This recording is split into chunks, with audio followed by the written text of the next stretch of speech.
In the beginning, turned it over to God. Don Rhoads says he never used to be emotional, but he is now. And for good reason.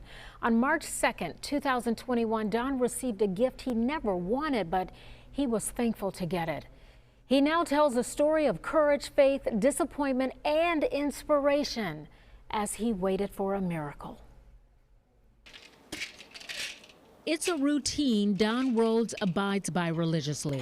If I didn't have an alarm that goes off at 9 o'clock and 9 o'clock, that I might forget to take my medicine. Medicine he puts in his pill box weekly, sometimes daily. About 14 different drugs in the morning and again at night. 2 of them anti-rejection drugs because of a rare diagnosis, an enzyme that caused his liver to fail. There's a 1% chance of getting this enzyme, and that's what took my liver out. Does it amaze you that that 1% ended up happening to you? Absolutely.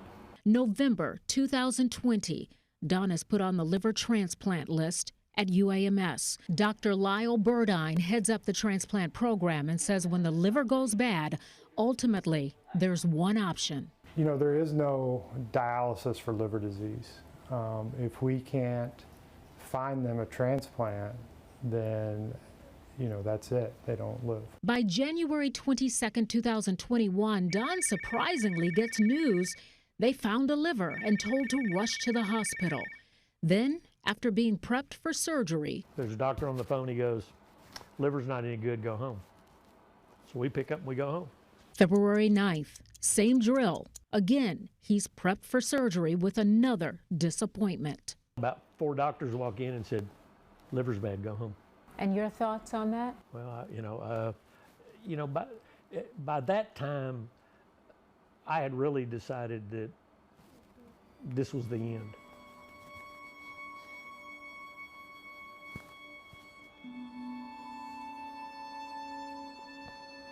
How bad were you? Well, I still came to work every day. Don says he didn't know how sick he really was, but Dr. Burdine says his health was fading fast. An individual's liver starts to fail. They become sicker and sicker. They lose muscle mass. They're at risk for infections and bleeding. And they, for a lack of a better term, really start to die. March 2nd, 2021, the same call, but a different outcome. Finally, the transplant surgery he had hoped for. After more than 9.5 hours on the operating table, success. When I woke up in ICU, I could tell the difference. I told them to bring me my phone, and I started texting people in ICU. With all these cords coming out of you? Yeah. Hey guys, how's it going? Good. How you doing this morning? Good. These days, as Don walks the halls of his office and meets with his team, December yet? He's reminded how far he's come, both being grateful and emotional, especially talking about the team that saved his life. The attitude of the people in the hospital, in the facility, is grade A.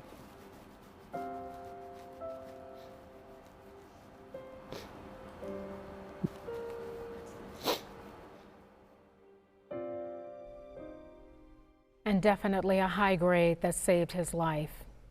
Don was told had he not received that donor liver when he did, he wouldn't have made it.